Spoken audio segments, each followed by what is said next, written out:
Welcome to In the Green, the online weekly news magazine of the Green Party of Michigan. And we're honored to be in your living rooms and in your homes and just in your lives again this week. I'm your host, Clyde Shabazz, here with our producer, Eric Beauregard. And tonight we have two awesome guests with us. We have candidate for U.S. House in the 12th District, Dylan Calewarts, please. Okay. In addition to that, we have Marcia Squier, U.S. House of Representative candidate for the 14th District. Marcia Squier, she's running for the House 14th District, and that's going to represent Wayne and Oakland. Dylan Calewarts is running for the U.S. House District, and that represents counties in Washtenaw and Wayne County. Some of Mr. Calewarts' issues are mental health, rescheduling drugs, and legalizing hemp. And Miss Marcia Squier, some of her issues are feeling like we are not being represented enough by we the people, these unfair trade agreements, and climate issues.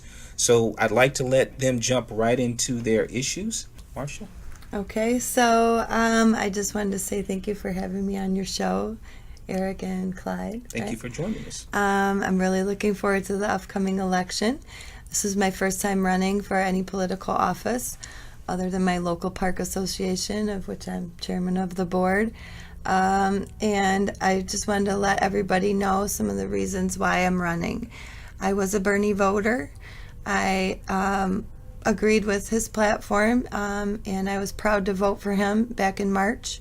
And then I left the Democratic Party the day after he endorsed Hillary Clinton for president. I am never Clinton. I did not even vote for Bill. I voted for Ross Perot. So after a couple of decades of not liking the Clintons, I'm not about to vote for one of them. And I especially don't like the Republican Party either. So I did what was called the Dem exit, which was coined after the Brexit vote, where I left the Democratic Party. I signed up with the Green Party the day after Bernie endorsed Hillary, and I'm running for Congress to kick the superdelegates out of office. Bernie won Michigan, but all of our 21 superdelegates unanimously backed the weakest candidate in the history of candidates. So I feel like they all need to be voted out, and if the Republican is the only choice, then they might just hold their nose and vote Democrat again. So I'm out there to give people the choice, to let them know they don't have to hold their nose this November. They can reject the lesser evil and vote for the greater good. You also mentioned, Marcia, some things about the unfair trade agreements that you see going on in the Congress and with the president. Could you kind of expound on that, how you feel about those trade agreements? Yes, I am a born and raised Metro Detroit native. I am for over 40 years lived in the Detroit area, and I am heartbroken by what NAFTA has done to this area. It's kind of like a shipwreck, but above water, on land. It's heartbreaking to drive down 7 Mile or 6 Mile, McNichols even, or any street in Detroit, or even the surrounding suburbs. The decay is just horrible.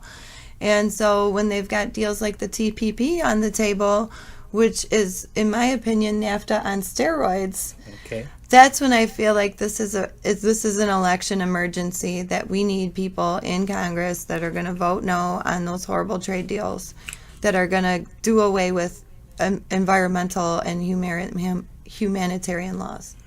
Good stuff. Also, you had mentioned some issues about relating to the climate as well. And of course, being a Green Party member, we're all passionate about that. Can you kind of expound on that too?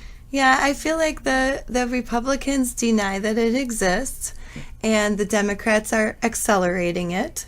So either way, we're kind of, screwed if we vote for either one of the two major parties. Okay. And the Green Party is really the only party out there that's addressing this emergency. We've got Hurricane Matthew right now. It's a super hurricane.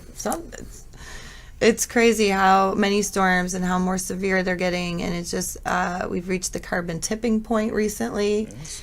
And we've got the rising sea levels, and it's just It scares me to death. I can interject on the earthquakes in Oklahoma relating to fracking. Yeah, Ohio, the fracking, Oh, yes. radioactive water waste, and the man-made earthquakes. It's just it's a climate emergency. It The really floods, is. We have to act now. I support being fossil fuel free by the latest 2030, and I would intend in Congress to offer legislative incentives to cities, counties, states, that companies, schools, people that would achieve that goal prior to 2030. I would offer them incentives to beat that deadline. Talk about some of the things that you would implement too in terms of legislation. I know Dr. Jill Stein has talked about a new Green Deal from the executive position. What would a congressperson as a Green would do?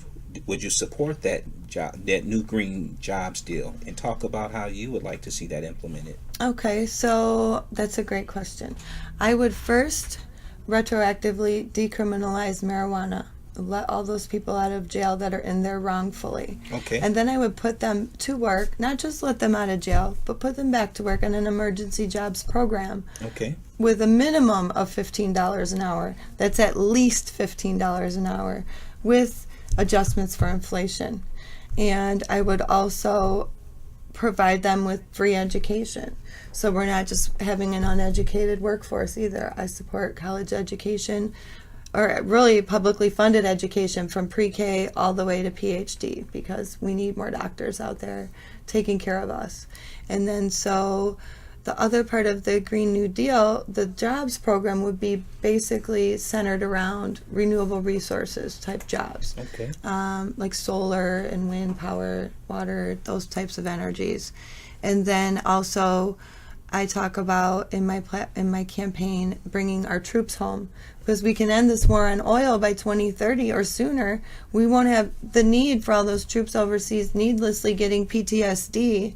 We can bring them home, put them back to work on our infrastructure, on our roads, on our buildings, and we can stop with the urban sprawl and go back to the urban decay. Yes. And also that goes hand in hand with reparations as well. Okay. All right. So I'll pivot over here to you, sir. And Fantastic. again, Mr. Dylan Calewarts, U.S. House in 12th, and your opponent is Debbie Dingell. Debbie Dingell. Oh my goodness. Oh my. The wife of the Longest serving U.S. Congressman. representative, yes, and, ever. And John Carnes is second to him, right?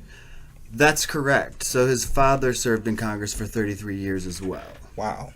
Excuse, Wow. 23. Mr. Dingell's Excuse me. father. Excuse Okay. me. It's a total of between Debbie, John, and John Sr. 83 years. Wow. Yeah. Wow. I when Marcia and I were campaigning in Dearborn, we were talking to some people, and I just told one of the folks, just one of the voters that I just met out on the street, and he was just like, "Whoa, 83 years!" I was like, "Yeah," like, but that aside, I think the more important question, whether how long these folks have been there, is are they doing a good job? And fundamentally, I mean, my answer would be no. This is one of the least productive Congresses ever. Amen. And my opponent in particular, she only sponsored 8 bills the entire time she's been in Congress. None of them have even gotten through committee. There's about 2 sponsors on some of them, 7 sponsors on some of them. This is not what Congress is supposed to do. Congress is supposed to be in the driver's seat, making policy, debating policy, and making laws. And it seems that we keep electing essentially plutocrats through our current system. They don't actually do the representation part of the job. So that's really important to me. And I do think we need to term limit the Dingells. You do not it's Article 1, Section 8. No title or nobility shall be placed on anyone in the United States. And I think just because you won your Congress seat once doesn't mean you're entitled to it forever. One of the things you had talked about that you were passionate about was mental health issues. Yeah. Particularly, I heard you mention for young people. Right. Okay. Can you kind of expound on that and some of the things that you would like to see implemented in that area? Because mental health, I see it all the time in the urban areas where there's people, homeless people walking the street, veterans, just everyday folks who are just been like kicked to the side. And I'm sure being in the millennial age, you see a lot of young people also in those types of crises. Talk about some of the things that you would like to see that could help benefit people in that regard relating to mental health. Right. Well, I agree with everything you said. And I would add, I am one too, somebody who has had mental illness issues before. I think that it's important for those of us who have to kind of come out and say that. Stigma is a really big problem. Okay. We want to talk about policy. We have the Affordable Care Act. I take the stance we might as well use it while we have it. And there's a lot of room to grow as far as the mental health services that we provide, that the government makes insurance companies provide, versus what doctors would be able to do on their own with less restrictions. I do support. You were talking about people on the street. I worked in a group home, a transitional group home for mentally ill people released from prisons, released from. It could be like someone has an episode and their guardian like kind of puts them there, for various situations, and these things actually work. People can learn how to do chores, and they can learn how to take their meds on time, can learn how to make dinner, and eventually transition out of the transition homes and be quote in normal society, which I would argue it's all society. More insight to you, I'm sure, and I hope the people out there are getting informed about this. I'd like to wrap this up, but before I do, I want to ask you, Marcia, if your voters or potential voters wanted to get in contact with you, can you look into the camera and tell them how they can get in contact with you? Yeah, you can email me at marciasquier@gmail.com. And then it's spelled phonetically, which is MARSHASQUIRE@gmail.com. And you can also get in touch with me through the Michigan Green Party as well. Fantastic. Dylan?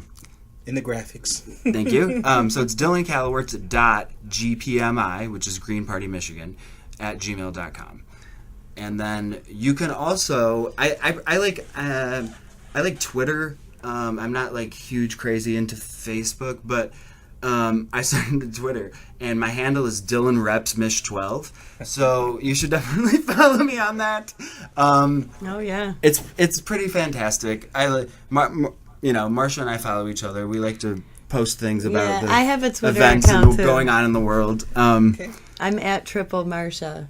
Okay, Marcia. Okay. Which is at @triple_MARCIA. And you can find me on Facebook. I'm not much of a Twitter person myself. I'm on there occasionally. So we're kind of like the opposite. I'm Marcia Squier, and then parentheses, Marcia Squier for Congress. And that's spelled MARCIASQUIER. You can also find me at the Marcia Squier Dank Meme Stash. Again, folks, we want to thank you. I want to thank the guests for coming and taking the time to come talk with us tonight here at In the Green. Again, this is Marcia Squiers, U.S. House 14th District Representative, and Mr. Dylan Calewarts, U.S. House 12th District for the Green Party.